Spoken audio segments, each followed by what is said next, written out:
Hello बच्चों, let's read the question.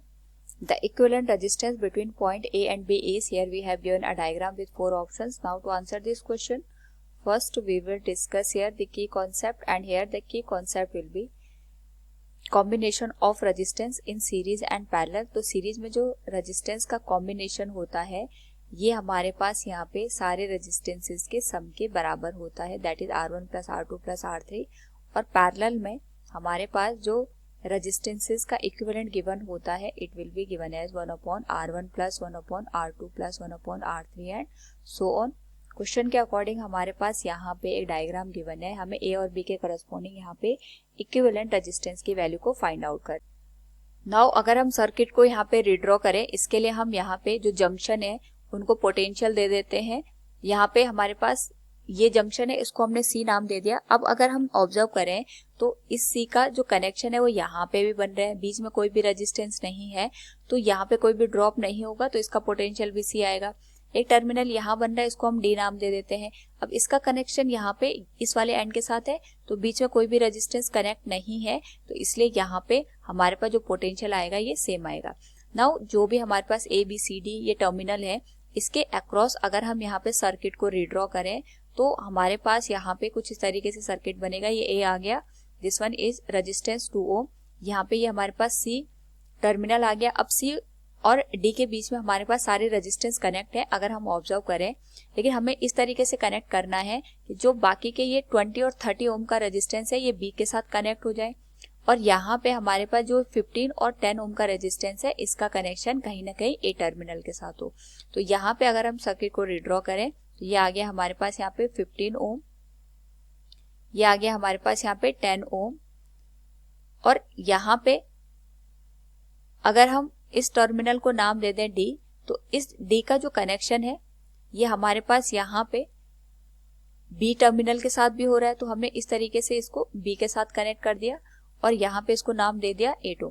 अब हमारे पास सी और डी के बीच में ही सारे रेजिस्टेंस कनेक्ट है, लेकिन यहाँ पे अगर हम ऑब्जर्व करें तो 40 और 10 ये भी सी और डी के बीच में कनेक्ट है और अगर हम यहाँ पे देखें 20 और 30 ये भी सी और डी के बीच में कनेक्ट है. तो जो 20 और 30 है इसका हमें कनेक्शन इस तरीके से बनाना है कि इसका एक एंड यहाँ पे बी टर्मिनल के साथ भी कनेक्ट हो, यानी सर्किट कुछ इस तरीके से बनेगा. ये आ गया हमारे पास 30 ओम और ये बनेगा हमारे पास यहाँ पे 20 ओम का, तो इसका एक एंड यहाँ पे बी टर्मिनल के साथ भी डायरेक्ट कनेक्ट हो रहा है. और सी और डी को अगर हम यहाँ पे एक और रेजिस्टेंस के थ्रू कनेक्ट करें तो ये आ गया 40 ohm and this will be given as 10 ohm. तो ये आ गया 40 ओम और ये आ जाएगा हमारे पास यहाँ पे 10 ओम के बराबर. नाउ अगर हम ऑब्जर्व करें ये दोनों सीरीज में है क्योंकि करंट जाएगी तो दोनों पे सेम जाएगी, इसको हम R1 नाम दे देते हैं.